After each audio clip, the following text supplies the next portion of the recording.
Nag-inspeksyon ng Department of Transportation sa Parañaque Integrated Terminal Exchange. Para sa update, magbabalita live mula sa PTEX si Mobile Journal Ivan Tarinque. Ivan, kumusta ang sitwasyon dyan? Cheryl, maluwag pa dito sa PITX sa oras na ito, pero ang malaking tanong ngayon ay kung makakabili pa ba ng tiket. Nagkakaubusan na kasi nung mga para sa biyaheng Bicol, lalo na yung Pamatnog, Tobacco, Goa at Gubat. Malaking tulong naman daw ang pinatupad na break sa mga estudyante kaya hindi nagsabay-sabay ang dagsa ng tao sa terminal.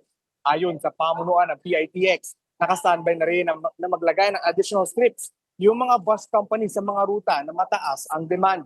May random inspections din na ginagawang LTO para masiguradong hindi magkakaberya sa daan ng mga bus.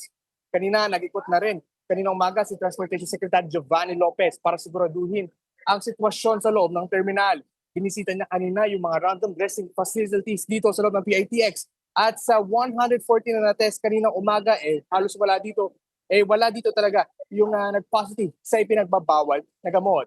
Cheryl, ngayon nasa mahigit 50 ang ipinagbabawal ng gamitan na ang nakumpiska, gaya ng kutsilyo at mga lighter. At kung kinakailangan ng tulong, bawat gate ng terminal, gaya ng nasa likuran ko ngayon, ayan, may mga assistance desk na pwedeng lapitan yung ating mga kapatid na pabiyahe. Meron din tayong first aid station, no, na nakapaligid dito sa loob ng terminal sa PITX. Cheryl? Maraming salamat, Mobile Journal Ivan Tarinque.